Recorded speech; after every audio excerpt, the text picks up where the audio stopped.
E aí, torcedor do Verdão, beleza? Mais um vídeo aqui no canal JP Palmeiras para trazer aí as informações sobre o nosso Verdão. Hoje é dia de Palmeiras, Palmeiras e São Bernardo aí pelas quartas de finais do Paulistão.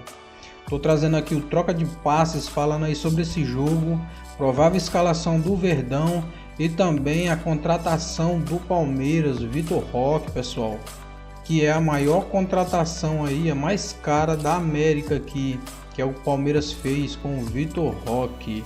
Vou liberar o vídeo aqui para vocês. Deixa aquele like, galera.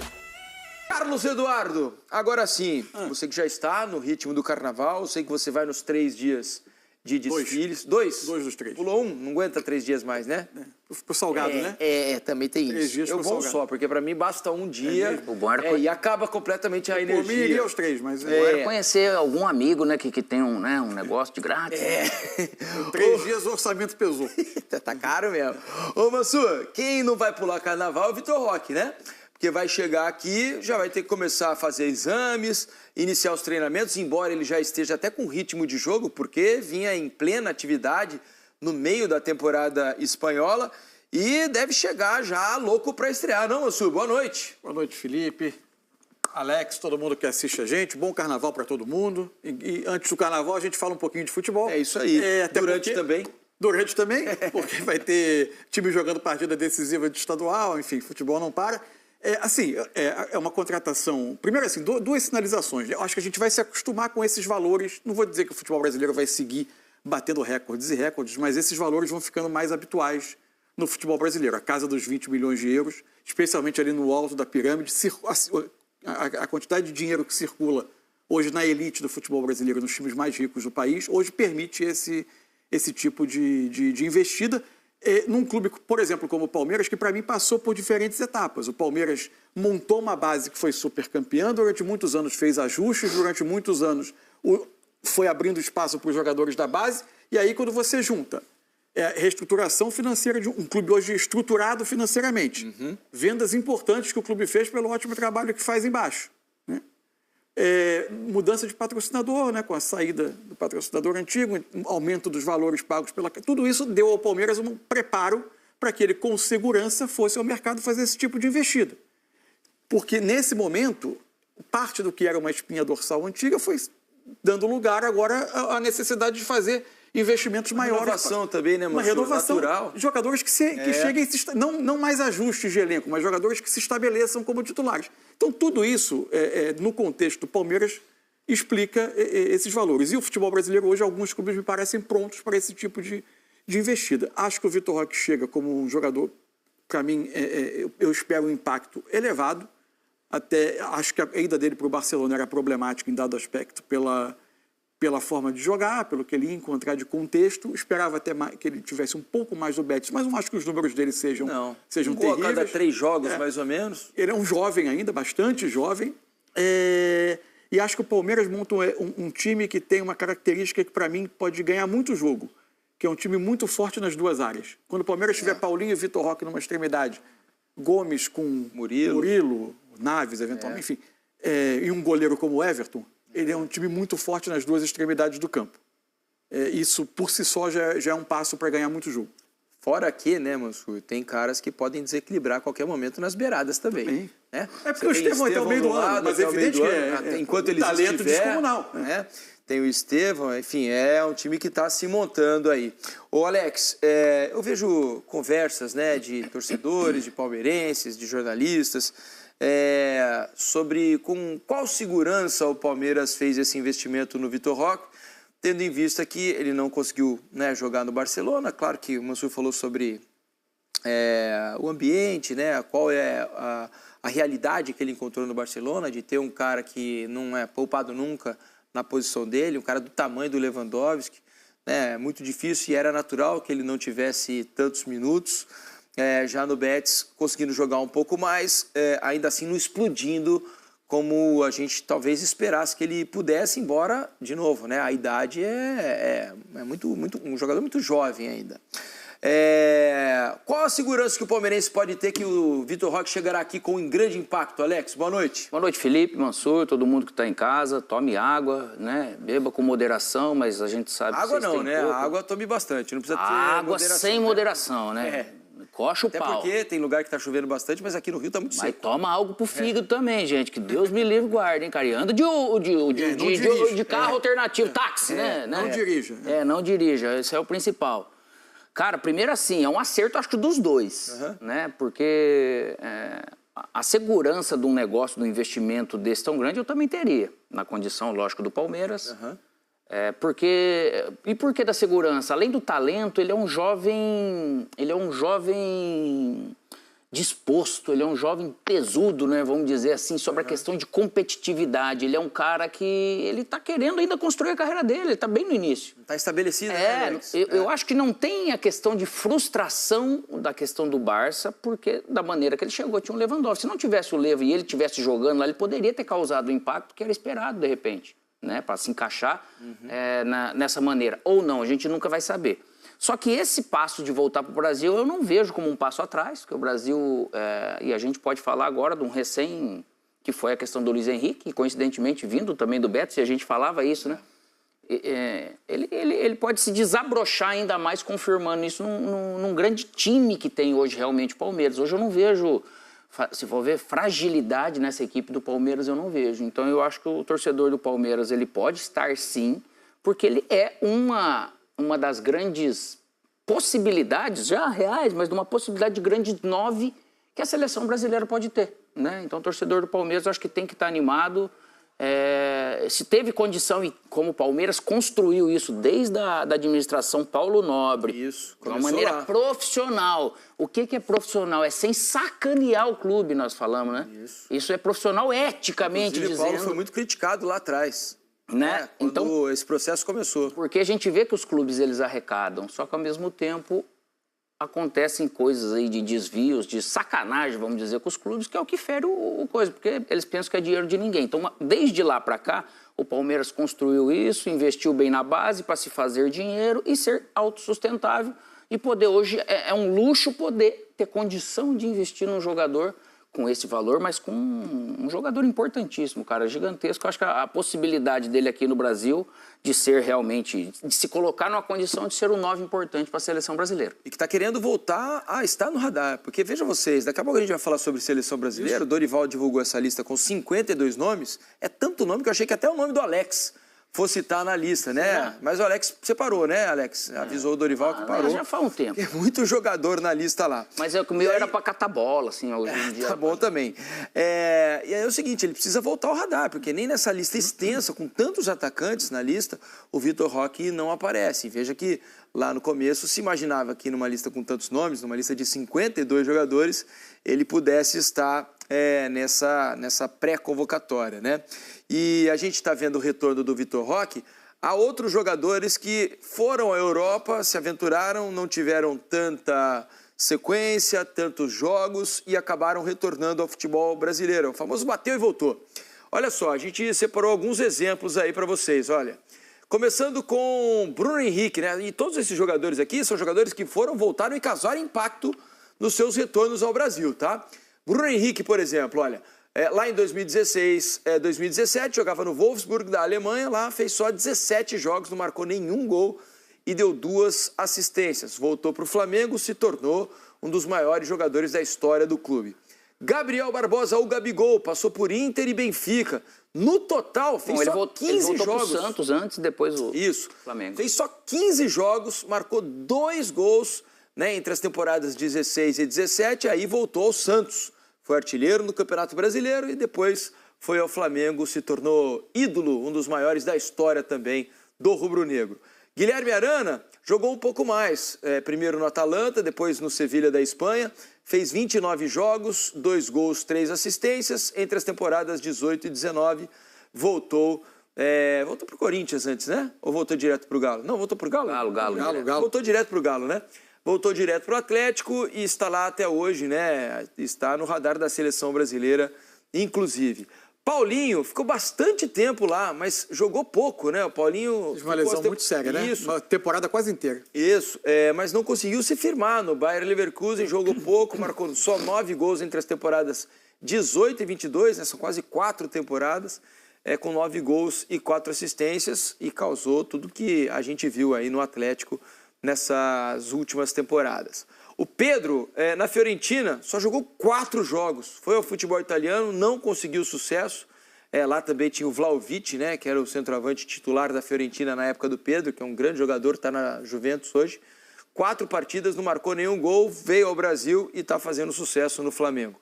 Yuri Alberto foi à Rússia, ao Zenit, só 15 jogos, 6 gols e 3 assistências. Os números não eram ruins, né? Mas aí o Corinthians foi lá e conseguiu contratar o Yuri Alberto. Tá jogando muito bem, está inclusive nessa pré-lista do Dorival. Luiz Henrique jogou mais, né? Ele começou muito bem no Betis, depois perdeu um pouco de espaço, foram 64 partidas entre 22 e 24, com 4 gols e 10 assistências. Dá para dizer que a carreira do Luiz Henrique foi a melhor desses jogadores na Europa, né? E depois o Vitor Roque, entre Barcelona e Betis, fez 49 partidas, mas é uma minutagem bastante baixa, especialmente no Barcelona. No Betis acabou conseguindo jogar mais. Poucos minutos, né? Dessas 49 partidas, mais de 30 são no Betis. Então ele fez aí algo em torno de 15 jogos no Barcelona. No total, 9 gols. A ver qual será o impacto que ele causará agora no Palmeiras. Então, vejam que jogadores que não tiveram sucesso na Europa, não conseguiram espaço, não conseguiram jogar, vêm ao futebol brasileiro e todos nesses casos aí conseguiram impactar. Então, acho que isso também é algo importante para que o Palmeiras se olhe para o passado e olhe com perspectiva boa para o futuro, né? Eu acho que tem 2 questões aí nesse painel. A primeira é, em outros tempos, se a gente volta 20 anos, talvez nem precise voltar tanto, muitos desses jogadores, após a primeira experiência com não tantos jogos, sem tantas oportunidades, ou sem o sucesso ou o impacto que a gente imaginou, iam para outro mercado alternativo da Europa e não o Brasil. Uhum. Porque a nossa capacidade econômica aqui para absorver esses jogadores não é a mesma de hoje. Hoje, o mercado brasileiro ele é mais atraente do que muitos outros mercados, para onde antes esses jogadores iriam. Uma Ucrânia, Perfeito. Grécia, enfim. No fim de tudo, o lado financeiro, ele conta sim. Claro que conta. Claro. E acho que com isso, a vinda desses jogadores e o lado financeiro também melhora o lado técnico, que também torna o campeonato mais atraente para o jogador se provar aqui. Acho que esse é um ponto. O outro ponto é assim, eu acho que não é só uma questão de qualidade. É evidente que você lá numa Liga dos Campeões, numa Liga de Elite, você se prova semanalmente contra muitos dos melhores jogadores do mundo nas suas posições. E aqui você tem um nível de competitividade que ainda é abaixo das principais ligas do mundo. Isso é um ponto. Mas eu acho que tem um aspecto humano aí que precisa ser considerado. Eu estava pegando alguns desses jogadores aqui. O Paulinho sai com 18. O Gerson, que nem está aí na lista, mas saiu com 18. O Vitor Roque com 18. Gabigol saiu com 19. Os que saem um pouco mais adiante com 20 para 21 anos. É uma fase da vida em que você está se formando, amadurecendo. Tem menos paciência? Passa por transformações importantes na sua vida. Você é um jovem e você precisa passar por todas essas transformações num clima diferente, numa sociedade diferente, onde muitas vezes você sofre com xenofobia, com racismo, com uma convivência em que você precisa se provar, você precisa se impor. Não é tão simples assim. Não é só uma questão de medida da sua capacidade como jogador de futebol. Tem uma série de outros aspectos. Então é normal que num primeiro momento não aconteça. E é que cada vez é mais difícil para a Europa buscar aqui o jogador que já se provou lá e ultrapassou uma certa idade. Isso causa uma ansiedade no jogador. E ele quer sair na primeira oportunidade. É absolutamente natural. Agora, muitos desses, ao voltarem, de repente, mais maduros, poderiam ter sucesso numa volta. Só que o mercado hoje não os pega tanto. Mas eu acho que tem muito de um aspecto humano. Você passar por uma fase de amadurecimento na sua vida, muito jovem, 18, 19 anos, para uma sociedade totalmente diferente, com obstáculos que vão além do futebol no seu dia a dia. Faz diferença. Por exemplo, o Alex foi mais velho, né, Alex? Você não foi jovem, assim, para a Rússia, né? 26 para 27, já tinha uma carreira... diferente. E outra coisa, né, Alex? Você já tinha uma carreira estabelecida no Brasil. Você já era conhecido aqui. Você sabia que caso não desse certo na Rússia, você voltaria aqui e o mercado estaria completamente aberto para você, inclusive de grandes times. Então, acho que, imagino que fazia com que você jogasse mais tranquilo também do que um jovem que está saindo com 18 anos e não fez praticamente nada na carreira ainda. E para você ver, naquele momento, antes de eu sair do Inter, se o Inter tivesse feito um esforço a mais, não que não fez porque não queria, não fez porque precisava me vender, porque eu já estava ali há 5 anos e senão ele não iria lucrar. Como eu terminei 2008 como o meu melhor ano, que é onde fui jogar para frente, seleção brasileira e tal, e vislumbrando uma Copa do Mundo 2010, se eles tivessem minimamente uma ideia de ficar comigo nessa questão, pode ser que eu tivesse ficado. Então eu acabei indo para a Rússia, que no começo eu falava que não queria ir para a Rússia e Ucrânia, porque você queria o outro. Eu já tinha passaporte italiano, lógico. Europa ocidental, não para oriental, né? Só que daí chega num momento que às vezes você é obrigado a tomar uma decisão. Esses meninos, a diferença é que também ficou muito inflacionado. E hoje para os clubes também fica impossível você não aceitar uma proposta de 18, de 15, 20 milhões de euros. Eu sou da época que o Kaká saiu daquele jeito por 8 milhões de euros. Né? Então tudo se muda. Lógico que o fato de você estar um pouco mais velho, mais vivido, você tem uma cabeça melhor, até para chegar lá, já chegar dando mais certo. Lógico que chegar dando certo na Rússia é mais fácil do que no Barcelona, do que em outro lugar, mas ao mesmo tempo você vai muito mais tranquilo. O projeto, às vezes, como o futebol brasileiro está muito bem, o Mansur levantou de uma maneira, acho que muito pertinente, eles vão, mas se não der certo eu volto. Não é que não tem resiliência, mas o fato de você poder estar aqui em casa, também sendo bem remunerado, a gente já falou outras vezes, é igual o mercado mexicano. O mercado mexicano paga-se muito bem para os mexicanos. Lá eles vivem bem e vivem em casa. Às vezes você vê poucos mexicanos fora de lá. Então o futebol brasileiro hoje se tornou realmente atraente. Lógico que o lado frustrante, lógico que dá vontade de você chegar lá e dar certo, insistir lá em dar certo, porque a maioria deles ficou pouco tempo lá, né, cara? Mas ao mesmo tempo, sair com 18 anos, 19 anos, não é fácil, cara, é muito diferente. Pois é, vamos dar uma olhada então nas 5 maiores compras do futebol brasileiro, porque o Vitor Roque agora está no topo, né, das negociações envolvendo times nacionais, né? O Vitor Roque foi comprado agora por 154 milhões de reais, né? E a venda é a compra mais cara de times brasileiros. O Almada agora tem a segunda posição com 137 milhões. O Paulinho veio por 115 do Galo para o Palmeiras. O Alcaraz foi comprado do Southampton, da Inglaterra, pelo Flamengo por 110 milhões de reais. E o Luiz Henrique veio do Betis para o Botafogo por 100 milhões de reais. É dinheiro pra caramba, bom que o Brasil se você for ver a questão do Flamengo, de falar o Alcaraz não deu certo. Gente, faz parte.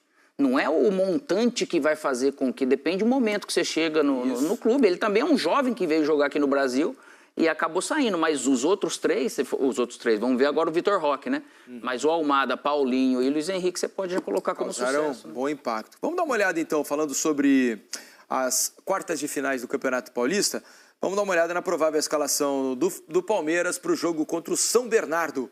O jogo que vai acontecer lá no 1º de maio em São Bernardo do Campo, no ABC Paulista. O São Bernardo é o mandante, o Palmeiras deve ir a campo com essa formação aqui, ó.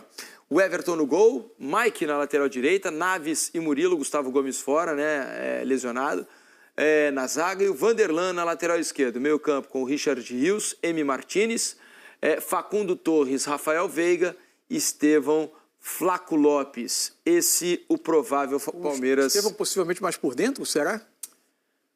Será? Vanderlan abrindo pela esquerda, jogando Veiga e Estevão para dentro, Facundo Torres na direita. O Facundo ele jogou pela direita, né? Nos últimos jogos. Estou imaginando onde ele está mais habituado. Eu acho que deve ir o Veiga centralizado, eu acho que vai num 4-3-3 ali, né? Deve trazer o Estevão na esquerda, onde ele gosta, e o Facundo o Estevão na direita e o Facundo na esquerda, né? Na esquerda? O Facundo jogou na esquerda nos jogos passados. Isso aí não é o problema, se a gente for olhar, ele estando com bola, né? Sem bola, não é possível que o Veiga vai estar por dentro e vai deixar esse corredor só para Vanderlan e Richard Rios. Né? Então, como que ele vai equilibrar isso daí? Pode ser que o Facundo venha aqui pelo lado esquerdo. Vai para o lado esquerdo e acompanha. Embora seja mais habituado a jogar do lado direito também, como o Estevão. Né? Lógico que fica, imagina, você ter Facundo e Estevão para aquele lado e Mike ainda passando por fora, é um lado fortíssimo. Só que o ajuste sempre tem que ter. Pode ser que o Veiga ele não passe desse quarto de ele seja esse meia aqui aberto, mas vindo muito mais para dentro, mas também ajudando nessa recomposição. Mas confesso que essa formação me soa um pouco estranha. Eu acho que é mais provável um 4-2-3-1. Eu acho que sim. Com o Facundo Quase sempre na esquerda. foi assim, né? O Abel não é de fazer. Sempre o melhor do Veiga, né, cara? Ele tem que estar ele por dentro para a chegada dele na área, né? Então, a ver o que o Abel fará amanhã contra o São Bernardo. Mexe em tudo aí, só não mexe no Estevão, né? Não, o Estevão tá ali no lugar dele, né? O principal jogador do time, tá voando o moleque. Vamos falar também sobre as semifinais do Campeonato Carioca, porque amanhã tem um Vasco e Flamengo no... É isso aí, pessoal. Não deixe de dar aquele like, se inscrever no canal e ativar o sininho de notificação para receber todos os vídeos que eu posto aqui no canal, atualizando aí as últimas notícias do Verdão. Falou e um abraço.